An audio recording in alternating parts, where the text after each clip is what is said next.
नववर्षाच्या स्वागतासाठी वाहतूक शाखा सज्ज. वाहतूक शाखेच्या वतीने मद्य विक्री करणाऱ्या बार चालकांसोबत बैठक. 31 डिसेंबरला अनेक तळीरामे शहरामध्ये हौदोस घालताना पाहायला मिळतात आणि यामुळे शहरातील कायदा सुव्यवस्था बिघडण्याची देखील चिन्ह असतात.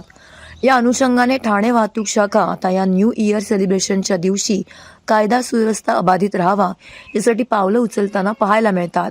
ठाण्यातील वाहतूक शाखा उपायुक्त विनयकुमार राठोड यांनी बार चालकांसोबत बैठक घेतली, तसेच त्यांना मार्गदर्शन देखील केलं. 31 डिसेंबर पहाटे 5 वाजेपर्यंत बार सुरू असल्याने अतिमद्यधुंद ग्राहकांना घरी सोडण्याची व्यवस्था बार चालकांनी करावी, असं आवाहन वाहतूक पोलीस उपायुक्त यांनी केलं आहे. 31 डिसेंबरच्या पार्श्वभूमीवरती आतापासूनच ड्रिंक अँड ड्राईव्हसाठी कडेकोट बंदोबस्त ठेवण्यात आला असल्याचा देखील वाहतूक पोलीस उपायुक्तांनी सांगितलं. तर एखादा ग्राहक अतिमद्य सेवन केलेला असेल तर त्या ग्राहकाला घरी सोडण्यात यावं. वाहतूक कोंडी होणार नाही, त्याचप्रमाणे पार्किंगमुळे कोणताही अडथळा निर्माण होणार नाही, या संदर्भात बैठकीत चर्चा झाल्याचं बार मालकांचं म्हणणं आहे. याविषयी अधिक माहिती वाहतूक शाखा ठाणे पोलीस उपायुक्त डॉक्टर विनयकुमार राठोड, बार मालक शशीधर शेट्टी, बार मालक झुंजार सिंदकर यांनी दिली आहे. नव्या वर्षाच्या संध्येवर पूर्वसंध्येवर जी मीटिंग घेण्यात आली त्यांना हेच इन्स्ट्रक्शन देण्यात आले की जे त्यांचे कस्टमर्स असतील त्यांना जर हे निदर्शनास आलं की तो कस्टमर स्वतः दारू पिऊन आहे आणि गाडी चालवणार आहे तर अशा लोकांना त्यांनी परावृत्त करायचं आहे.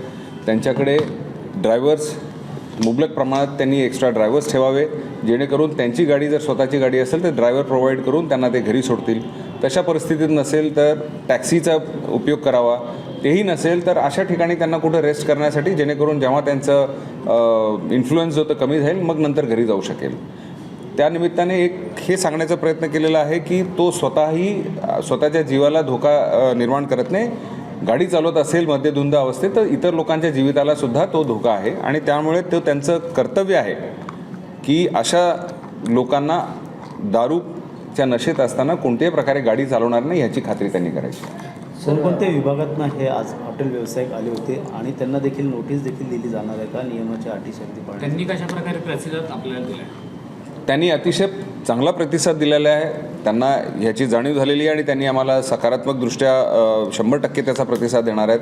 ह्यांना आम्ही इतर झोनल पोलीससुद्धा नोटिसेस देते, त्याच्यामध्ये हे सूचना जे आहेत ते इन्क्लुडेड असतात. आणि आज जे बोलवलेले आहेत ते आम्ही ठाणे शहर, मुंब्रा, कळवा, ठाणे शहरातले जवळपासचे जेवढे काही युनिट्स आहेत, पोलीस स्टेशन्स आहेत, त्यांच्या आम्ही सर्व व्यावसायिकांना बोलवलो होतो. सर, 31 डिसेंबरच्या दिवशी कशा प्रकारे बंदोबस्त राहणार आहे आणि कशा प्रकारे नाकाबंदी केली जाणार आहे? 31 डिसेंबरच्या अनुषंगाने इनफॅक्ट कालपासूनच आम्ही ड्रंक अँड ड्राईव्हच्या केसेस मोठ्या प्रमाणात करायला सुरू केलेली आहे, जेणेकरून वातावरण निर्मिती हे होणं गरजेचं आहे. लोकांमध्ये सुद्धा हे मेसेज जाणं गरजेचं आहे की पोलीस अशा प्रकारचे केसेस मोठ्या प्रमाणात करणार आहे. उद्देश केवळ हा आहे की लोकांनी मद्यधुंद अवस्थेत गाडी न चालवावी. त्या अनुषंगाने आम्ही पोलीस स्टेशनचे जे नाकाबंदी पॉईंट्स आहेत त्या सर्व ठिकाणी ट्रॅफिकचे कॉन्स्टेबल आम्ही डिस्ट्रीब्यूट करू आणि ड्रंक अँड ड्राईव्हसाठी ब्रेथ अनालायझर्स मुबलक प्रमाणात वाटप करण्यात येतील, जेणेकरून प्रत्येक पोलीस स्टेशनमध्ये कमीत कमी 3 ते 4 ठिकाणी नाकाबंदी लावून ड्रंक अँड ड्राईव्हचे केसेस करण्यात येतील. सर, नवीन वर्ष जीवाशी बेतण्याशी असतो, अनेक ॲक्सिडेंट होत असतात, काय त्यावेळेस देखील आव्हान हेल्मेट न घालणं, सीट बेल्ट न वापरणं, त्याच्यानंतर नागरिकांना काय? अगदी बरोबर आहे. मी आपल्या माध्यमाने हे आवाहन करेन की एक तर कोणत्याही परिस्थितीमध्ये मद्यधुंद अवस्थेत त्यांनी गाडी चालवायची नाही, मग ती 2 व्हीलर असेल किंवा 4 व्हीलर असेल. जे काही वाहनं ते चालवणार आहेत त्या संबंधाने जे रूल्स आहेत किंवा रेग्युलेशन्स आहेत त्याचा पालन करावा. उदाहरणार्थ 2 व्हीलर चालवत असतील तर हेल्मेटचा वापर 100% करावा. 4 व्हीलर असतील तर सीट बेल्टचा वापर करावा. 2 व्हीलरमध्ये ट्रिपल सीट किंवा तत्सम प्रकारचा गुन्हा नाही करूया.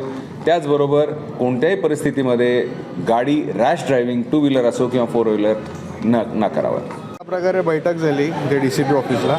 एकंदरीत 31च्या रिगार्डिंग ही मीटिंग होती की ड्रिंक अँड ड्राईव्ह संबंधित पार्किंग इश्यूज किंवा हेवी ट्रॅफिक जे असते त्यावेळेस किंवा जेव्हा एखादा कस्टमर ओव्हर ड्रिंक करतो किंवा ही इज अनकॉन्शियस तेव्हा आपण काय केलं पाहिजे किंवा आपण त्याला ड्रायव्हर प्रोव्हाइड करून दिला पाहिजे किंवा त्याला घरी पोहोचवलं पाहिजे, ह्याच्या संदर्भात साहेबांनी एक प्रॉपर ब्रीफ दिलं आहे सगळ्या रेस्टॉरंटला ठाण्यातल्या. त्या हिशोबाने आता आम्ही 31ला किंवा वर्षभर जे पण असेल ह्याच्याप्रमाणे आम्ही काम करू.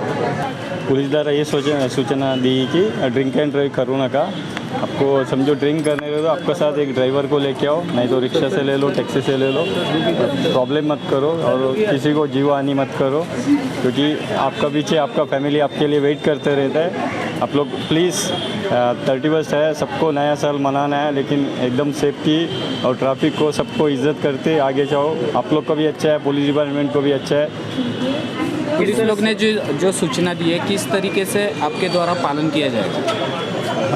हम लोग का यहाँ पे कैसा, जो भी ज़्यादा ड्रंकर्ड पर्सन है समझो, वो चल नहीं पाएगा। उसके लिए हम लोग उनका नंबर लेके उनका फैमिली को इन्फॉर्म करेंगे। तो टैक्सी नहीं तो ऑटो में हम लोग बिठा के छोड़ देंगे। उनको बोलेगा ऐसे ऐसे टैक्सी में हम लोग बिठा दिया, आपका घर पे आ रहा है, ले लो। और उनको घर पे पहुँचने के बाद भी हम लोग को कॉल करो बोल के हम लोग बता देगा। तो हम लोग के हिसाब से सभी को जैसे रूल को पालन करते आगे बढ़ो बस। क्या टाइमिंग दिया गया है, उस टाइम के अलावा टाइम लगाएंगे तो कार्रवाई भी होगी, एक्शन भी हो सकता है? हाँ, नाकाबंदी सभी जगह है, सभी जगह चेकिंग करेगा। और पुलिस लोग किसी को भी ड्रिंक एंड ड्राइव है उन लोग को किसी को अलाउ नहीं करेगा, केस कंपलसरी करेगा। फिर इसमें आप लोग को भी प्रॉब्लम होगा, आपका फैमिली को प्रॉब्लम होगा। इससे अच्छा आप लोग रूल को फॉलो करो, सबको अच्छा है।